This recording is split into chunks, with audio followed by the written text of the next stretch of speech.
ಆದಾಯದ ಮೂಲ ಏನು? ಇಷ್ಟೆಲ್ಲ ಮೂಲಗಳಿದ್ರೂ ಕೂಡ ಅಭಿವೃದ್ಧಿ ಯಾಕೆ ಆಗ್ತಿಲ್ಲ? ಎಲ್ಲ ಪ್ರಶ್ನೆಗಳು.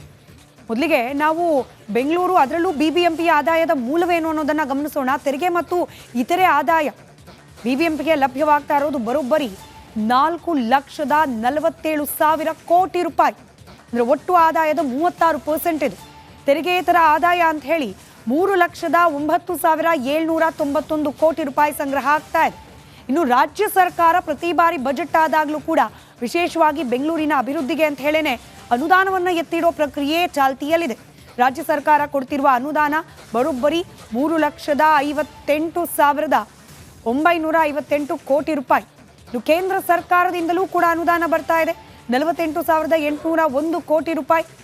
ಇನ್ನು ಬಿಬಿಎಂಪಿ ಅಸಾಧಾರಣ ಆದಾಯ ಅನ್ನೋದನ್ನು ನಾವು ಗಮನ ವಹಿಸಿದ್ರೆ 6% 72,400 ಕೋಟಿ ರೂಪಾಯಿ ಇದೆ. ಒಟ್ಟು ಆದಾಯ ಬಿಬಿಎಂಪಿಗೆ ಬರ್ತಿರುವ ಒಟ್ಟು ಆದಾಯ 12,36,950 ಕೋಟಿ. ಎಲ್ಲಿ ಹೋಗ್ತಿದೆ ಈ ದುಡ್ಡು? ಯಾರ ಜೇಬನ್ನು ತುಂಬಿಸ್ತಾ ಇದೆ? ಯಾಕೆ ರಸ್ತೆಗಳಲ್ಲಿರುವ ಗುಂಡಿಗಳು ಕ್ಲೋಸ್ ಆಗ್ತಾ ಇಲ್ಲ? ಯಾಕೆ ವೈಜ್ಞಾನಿಕ ಕಾಮಗಾರಿಗಳಾಗ್ತಾ ಇಲ್ಲ? ಬೆಂಗಳೂರಿನ ಮೂಲಭೂತ ಸಮಸ್ಯೆಗಳನ್ನು ಬಗೆಹರಿಸಲಿಕ್ಕೆ ಇಷ್ಟು ದೊಡ್ಡ ಆದಾಯ ಇದ್ರೂ ಕೂಡ ಸಾಧ್ಯ ಆಗ್ತಿಲ್ಲ ಯಾಕೆ ಅನ್ನೋದು ಸದ್ಯಕ್ಕಿರುವ ಯಕ್ಷ ಪ್ರಶ್ನೆ. ಬೆಂಗಳೂರಿನ ಆದಾಯದ ಮೂಲ ಏನು? ಇಷ್ಟೆಲ್ಲ ಮೂಲಗಳಿದ್ರೂ ಕೂಡ ಅಭಿವೃದ್ಧಿ ಯಾಕೆ ಆಗ್ತಿಲ್ಲ? ಎಲ್ಲ ಪ್ರಶ್ನೆಗಳು. ಮೊದಲಿಗೆ ನಾವು ಬೆಂಗಳೂರು, ಅದರಲ್ಲೂ ಬಿಬಿಎಂಪಿಯ ಆದಾಯದ ಮೂಲವೇನು ಅನ್ನೋದನ್ನು ಗಮನಿಸೋಣ. ತೆರಿಗೆ ಮತ್ತು ಇತರೆ ಆದಾಯ ಬಿಬಿಎಂಪಿಗೆ ಲಭ್ಯವಾಗ್ತಾ ಇರೋದು ಬರೋಬ್ಬರಿ 4,47,000 ಕೋಟಿ ರೂಪಾಯಿ. ಅಂದರೆ ಒಟ್ಟು ಆದಾಯದ 36% ಇದು. ತೆರಿಗೆಯೇತರ ಆದಾಯ ಅಂತ ಹೇಳಿ 3,09,791 ಕೋಟಿ ರೂಪಾಯಿ ಸಂಗ್ರಹ ಆಗ್ತಾ ಇದೆ. ಇನ್ನು ರಾಜ್ಯ ಸರ್ಕಾರ ಪ್ರತಿ ಬಾರಿ ಬಜೆಟ್ ಆದಾಗಲೂ ಕೂಡ ವಿಶೇಷವಾಗಿ ಬೆಂಗಳೂರಿನ ಅಭಿವೃದ್ಧಿಗೆ ಅಂತ ಹೇಳೇನೆ ಅನುದಾನವನ್ನು ಎತ್ತಿಡೋ ಪ್ರಕ್ರಿಯೆ ಚಾಲ್ತಿಯಲ್ಲಿದೆ. ರಾಜ್ಯ ಸರ್ಕಾರ ಕೊಡ್ತಿರುವ ಅನುದಾನ ಬರೋಬ್ಬರಿ 3,58,958 ಕೋಟಿ ರೂಪಾಯಿ. ಇನ್ನು ಕೇಂದ್ರ ಸರ್ಕಾರದಿಂದಲೂ ಕೂಡ ಅನುದಾನ ಬರ್ತಾ ಇದೆ, 48,801 ಕೋಟಿ ರೂಪಾಯಿ. ಇನ್ನು ಬಿಬಿಎಂಪಿ ಅಸಾಧಾರಣ ಆದಾಯ ಅನ್ನೋದನ್ನು ನಾವು ಗಮನ ವಹಿಸಿದ್ರೆ 6% 72,400 ಕೋಟಿ ರೂಪಾಯಿ ಇದೆ. ಒಟ್ಟು ಆದಾಯ ಬಿಬಿಎಂಪಿಗೆ ಬರ್ತಿರುವ ಒಟ್ಟು ಆದಾಯ 12,36,950 ಕೋಟಿ. ಎಲ್ಲಿ ಹೋಗ್ತಿದೆ ಈ ದುಡ್ಡು? ಯಾರ ಜೇಬನ್ನು ತುಂಬಿಸ್ತಾ ಇದೆ? ಯಾಕೆ ರಸ್ತೆಗಳಲ್ಲಿರುವ ಗುಂಡಿಗಳು ಕ್ಲೋಸ್ ಆಗ್ತಾ ಇಲ್ಲ? ಯಾಕೆ ವೈಜ್ಞಾನಿಕ ಕಾಮಗಾರಿಗಳಾಗ್ತಾ ಇಲ್ಲ? ಬೆಂಗಳೂರಿನ ಮೂಲಭೂತ ಸಮಸ್ಯೆಗಳನ್ನು ಬಗೆಹರಿಸಲಿಕ್ಕೆ ಇಷ್ಟು ದೊಡ್ಡ ಆದಾಯ ಇದ್ರೂ ಕೂಡ ಸಾಧ್ಯ ಆಗ್ತಿಲ್ಲ ಯಾಕೆ ಅನ್ನೋದು ಸದ್ಯಕ್ಕಿರುವ ಯಕ್ಷ ಪ್ರಶ್ನೆ. ಬೆಂಗಳೂರಿನ ಆದಾಯದ ಮೂಲ ಏನು? ಇಷ್ಟೆಲ್ಲ ಮೂಲಗಳಿದ್ರೂ ಕೂಡ ಅಭಿವೃದ್ಧಿ ಯಾಕೆ ಆಗ್ತಿಲ್ಲ? ಎಲ್ಲ ಪ್ರಶ್ನೆಗಳು. ಮೊದಲಿಗೆ ನಾವು ಬೆಂಗಳೂರು, ಅದರಲ್ಲೂ ಬಿಬಿಎಂಪಿಯ ಆದಾಯದ ಮೂಲವೇನು ಅನ್ನೋದನ್ನು ಗಮನಿಸೋಣ. ತೆರಿಗೆ ಮತ್ತು ಇತರೆ ಆದಾಯ ಬಿಬಿಎಂಪಿಗೆ ಲಭ್ಯವಾಗ್ತಾ ಇರೋದು ಬರೋಬ್ಬರಿ 4,47,000 ಕೋಟಿ ರೂಪಾಯಿ. ಅಂದರೆ ಒಟ್ಟು ಆದಾಯದ 36% ಇದು. ತೆರಿಗೆಯೇತರ ಆದಾಯ ಅಂತ ಹೇಳಿ 3,09,791 ಕೋಟಿ ರೂಪಾಯಿ ಸಂಗ್ರಹ ಆಗ್ತಾ ಇದೆ. ಇನ್ನು ರಾಜ್ಯ ಸರ್ಕಾರ ಪ್ರತಿ ಬಾರಿ ಬಜೆಟ್ ಆದಾಗಲೂ ಕೂಡ ವಿಶೇಷವಾಗಿ ಬೆಂಗಳೂರಿನ ಅಭಿವೃದ್ಧಿಗೆ ಅಂತ ಹೇಳೇನೆ ಅನುದಾನವನ್ನು ಎತ್ತಿಡೋ ಪ್ರಕ್ರಿಯೆ ಚಾಲ್ತಿಯಲ್ಲಿದೆ. ರಾಜ್ಯ ಸರ್ಕಾರ ಕೊಡ್ತಿರುವ ಅನುದಾನ ಬರೋಬ್ಬರಿ 3,58,958 ಕೋಟಿ ರೂಪಾಯಿ. ಇನ್ನು ಕೇಂದ್ರ ಸರ್ಕಾರದಿಂದಲೂ ಕೂಡ ಅನುದಾನ ಬರ್ತಾ ಇದೆ, 48,801 ಕೋಟಿ ರೂಪಾಯಿ. ಇನ್ನು ಬಿಬಿಎಂಪಿ ಅಸಾಧಾರಣ ಆದಾಯ ಅನ್ನೋದನ್ನು ನಾವು ಗಮನ ವಹಿಸಿದ್ರೆ 6% 72,400 ಕೋಟಿ ರೂಪಾಯಿ ಇದೆ. ಒಟ್ಟು ಆದಾಯ ಬಿಬಿಎಂಪಿಗೆ ಬರ್ತಿರುವ ಒಟ್ಟು ಆದಾಯ 12,36,950 ಕೋಟಿ. ಎಲ್ಲಿ ಹೋಗ್ತಿದೆ ಈ ದುಡ್ಡು? ಯಾರ ಜೇಬನ್ನು ತುಂಬಿಸ್ತಾ ಇದೆ? ಯಾಕೆ ರಸ್ತೆಗಳಲ್ಲಿರುವ ಗುಂಡಿಗಳು ಕ್ಲೋಸ್ ಆಗ್ತಾ ಇಲ್ಲ? ಯಾಕೆ ವೈಜ್ಞಾನಿಕ ಕಾಮಗಾರಿಗಳಾಗ್ತಾ ಇಲ್ಲ? ಬೆಂಗಳೂರಿನ ಮೂಲಭೂತ ಸಮಸ್ಯೆಗಳನ್ನು ಬಗೆಹರಿಸಲಿಕ್ಕೆ ಇಷ್ಟು ದೊಡ್ಡ ಆದಾಯ ಇದ್ರೂ ಕೂಡ ಸಾಧ್ಯ ಆಗ್ತಿಲ್ಲ ಯಾಕೆ ಅನ್ನೋದು ಸದ್ಯಕ್ಕಿರುವ ಯಕ್ಷ ಪ್ರಶ್ನೆ. ಬೆಂಗಳೂರಿನ ಆದಾಯದ ಮೂಲ ಏನು? ಇಷ್ಟೆಲ್ಲ ಮೂಲಗಳಿದ್ರೂ ಕೂಡ ಅಭಿವೃದ್ಧಿ ಯಾಕೆ ಆಗ್ತಿಲ್ಲ? ಎಲ್ಲ ಪ್ರಶ್ನೆಗಳು. ಮೊದಲಿಗೆ ನಾವು ಬೆಂಗಳೂರು, ಅದರಲ್ಲೂ ಬಿಬಿಎಂಪಿಯ ಆದಾಯದ ಮೂಲವೇನು ಅನ್ನೋದನ್ನು ಗಮನಿಸೋಣ. ತೆರಿಗೆ ಮತ್ತು ಇತರೆ ಆದಾಯ ಬಿಬಿಎಂಪಿಗೆ ಲಭ್ಯವಾಗ್ತಾ ಇರೋದು ಬರೋಬ್ಬರಿ 4,47,000 ಕೋಟಿ ರೂಪಾಯಿ. ಅಂದರೆ ಒಟ್ಟು ಆದಾಯದ 36% ಇದು. ತೆರಿಗೆಯೇತರ ಆದಾಯ ಅಂತ ಹೇಳಿ 3,09,791 ಕೋಟಿ ರೂಪಾಯಿ ಸಂಗ್ರಹ ಆಗ್ತಾ ಇದೆ.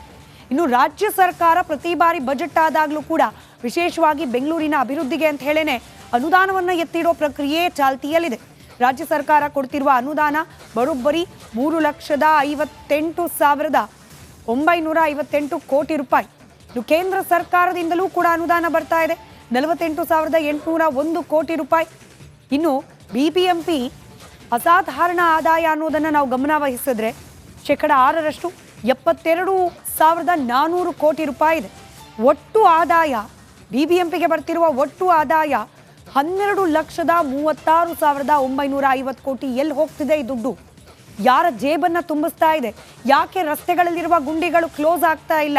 ಯಾಕೆ ವೈಜ್ಞಾನಿಕ ಕಾಮಗಾರಿಗಳಾಗ್ತಾ ಇಲ್ಲ? ಬೆಂಗಳೂರಿನ ಮೂಲಭೂತ ಸಮಸ್ಯೆಗಳನ್ನು ಬಗೆಹರಿಸಲಿಕ್ಕೆ ಇಷ್ಟು ದೊಡ್ಡ ಆದಾಯ ಇದ್ರೂ ಕೂಡ ಸಾಧ್ಯ ಆಗ್ತಿಲ್ಲ ಯಾಕೆ ಅನ್ನೋದು ಸದ್ಯಕ್ಕಿರುವ ಯಕ್ಷ ಪ್ರಶ್ನೆ. ಬೆಂಗಳೂರಿನ ಆದಾಯದ ಮೂಲ ಏನು? ಇಷ್ಟೆಲ್ಲ ಮೂಲಗಳಿದ್ರೂ ಕೂಡ ಅಭಿವೃದ್ಧಿ ಯಾಕೆ ಆಗ್ತಿಲ್ಲ? ಎಲ್ಲ ಪ್ರಶ್ನೆಗಳು. ಮೊದಲಿಗೆ ನಾವು ಬೆಂಗಳೂರು ಅದರಲ್ಲೂ ಬಿಬಿಎಂಪಿಯ ಆದಾಯದ ಮೂಲವೇನು ಅನ್ನೋದನ್ನು ಗಮನಿಸೋಣ. ತೆರಿಗೆ ಮತ್ತು ಇತರೆ ಆದಾಯ ಬಿಬಿಎಂಪಿಗೆ ಲಭ್ಯವಾಗ್ತಾ ಇರೋದು ಬರೋಬ್ಬರಿ 4,47,000 ಕೋಟಿ ರೂಪಾಯಿ. ಅಂದರೆ ಒಟ್ಟು ಆದಾಯದ 36% ಇದು. ತೆರಿಗೆಯೇತರ ಆದಾಯ ಅಂತ ಹೇಳಿ 3,09,791 ಕೋಟಿ ರೂಪಾಯಿ ಸಂಗ್ರಹ ಆಗ್ತಾ ಇದೆ. ಇನ್ನು ರಾಜ್ಯ ಸರ್ಕಾರ ಪ್ರತಿ ಬಾರಿ ಬಜೆಟ್ ಆದಾಗಲೂ ಕೂಡ ವಿಶೇಷವಾಗಿ ಬೆಂಗಳೂರಿನ ಅಭಿವೃದ್ಧಿಗೆ ಅಂತ ಹೇಳೇನೆ ಅನುದಾನವನ್ನು ಎತ್ತಿಡೋ ಪ್ರಕ್ರಿಯೆ ಚಾಲ್ತಿಯಲ್ಲಿದೆ. ರಾಜ್ಯ ಸರ್ಕಾರ ಕೊಡ್ತಿರುವ ಅನುದಾನ ಬರೋಬ್ಬರಿ 3,58,958 ಕೋಟಿ ರೂಪಾಯಿ. ಇದು ಕೇಂದ್ರ ಸರ್ಕಾರದಿಂದಲೂ ಕೂಡ ಅನುದಾನ ಬರ್ತಾ ಇದೆ, 48,801 ಕೋಟಿ ರೂಪಾಯಿ. ಇನ್ನು ಬಿಬಿಎಂಪಿ ಅಸಾಧಾರಣ ಆದಾಯ ಅನ್ನೋದನ್ನು ನಾವು ಗಮನ ವಹಿಸಿದ್ರೆ 6% 72,400 ಕೋಟಿ ರೂಪಾಯಿ ಇದೆ. ಒಟ್ಟು ಆದಾಯ ಬಿಬಿಎಂಪಿಗೆ ಬರ್ತಿರುವ ಒಟ್ಟು ಆದಾಯ 12,36,950 ಕೋಟಿ. ಎಲ್ಲಿ ಹೋಗ್ತಿದೆ ಈ ದುಡ್ಡು? ಯಾರ ಜೇಬನ್ನು ತುಂಬಿಸ್ತಾ ಇದೆ? ಯಾಕೆ ರಸ್ತೆಗಳಲ್ಲಿರುವ ಗುಂಡಿಗಳು ಕ್ಲೋಸ್ ಆಗ್ತಾ ಇಲ್ಲ? ಯಾಕೆ ವೈಜ್ಞಾನಿಕ ಕಾಮಗಾರಿಗಳಾಗ್ತಾ ಇಲ್ಲ? ಬೆಂಗಳೂರಿನ ಮೂಲಭೂತ ಸಮಸ್ಯೆಗಳನ್ನು ಬಗೆಹರಿಸಲಿಕ್ಕೆ ಇಷ್ಟು ದೊಡ್ಡ ಆದಾಯ ಇದ್ರೂ ಕೂಡ ಸಾಧ್ಯ ಆಗ್ತಿಲ್ಲ ಯಾಕೆ ಅನ್ನೋದು ಸದ್ಯಕ್ಕಿರುವ ಯಕ್ಷ ಪ್ರಶ್ನೆ. ಬೆಂಗಳೂರಿನ ಆದಾಯದ ಮೂಲ ಏನು? ಇಷ್ಟೆಲ್ಲ ಮೂಲಗಳಿದ್ರೂ ಕೂಡ ಅಭಿವೃದ್ಧಿ ಯಾಕೆ ಆಗ್ತಿಲ್ಲ? ಎಲ್ಲ ಪ್ರಶ್ನೆಗಳು. ಮೊದಲಿಗೆ ನಾವು ಬೆಂಗಳೂರು ಅದರಲ್ಲೂ ಬಿಬಿಎಂಪಿಯ ಆದಾಯದ ಮೂಲವೇನು ಅನ್ನೋದನ್ನು ಗಮನಿಸೋಣ. ತೆರಿಗೆ ಮತ್ತು ಇತರೆ ಆದಾಯ ಬಿಬಿಎಂಪಿಗೆ ಲಭ್ಯವಾಗ್ತಾ ಇರೋದು ಬರೋಬ್ಬರಿ 4,47,000 ಕೋಟಿ ರೂಪಾಯಿ. ಅಂದರೆ ಒಟ್ಟು ಆದಾಯದ 36% ಇದು. ತೆರಿಗೆಯೇತರ ಆದಾಯ ಅಂತ ಹೇಳಿ 3,09,791 ಕೋಟಿ ರೂಪಾಯಿ ಸಂಗ್ರಹ ಆಗ್ತಾ ಇದೆ. ಇನ್ನು ರಾಜ್ಯ ಸರ್ಕಾರ ಪ್ರತಿ ಬಾರಿ ಬಜೆಟ್ ಆದಾಗಲೂ ಕೂಡ ವಿಶೇಷವಾಗಿ ಬೆಂಗಳೂರಿನ ಅಭಿವೃದ್ಧಿಗೆ ಅಂತ ಹೇಳೇನೆ ಅನುದಾನವನ್ನು ಎತ್ತಿಡೋ ಪ್ರಕ್ರಿಯೆ ಚಾಲ್ತಿಯಲ್ಲಿದೆ. ರಾಜ್ಯ ಸರ್ಕಾರ ಕೊಡ್ತಿರುವ ಅನುದಾನ ಬರೋಬ್ಬರಿ 3,58,958 ಕೋಟಿ ರೂಪಾಯಿ. ಇದು ಕೇಂದ್ರ ಸರ್ಕಾರದಿಂದಲೂ ಕೂಡ ಅನುದಾನ ಬರ್ತಾ ಇದೆ, 48,801 ಕೋಟಿ ರೂಪಾಯಿ. ಇನ್ನು ಬಿಬಿಎಂಪಿ ಅಸಾಧಾರಣ ಆದಾಯ ಅನ್ನೋದನ್ನು ನಾವು ಗಮನ ವಹಿಸಿದ್ರೆ 6% 72,400 ಕೋಟಿ ರೂಪಾಯಿ ಇದೆ. ಒಟ್ಟು ಆದಾಯ ಬಿಬಿಎಂಪಿಗೆ ಬರ್ತಿರುವ ಒಟ್ಟು ಆದಾಯ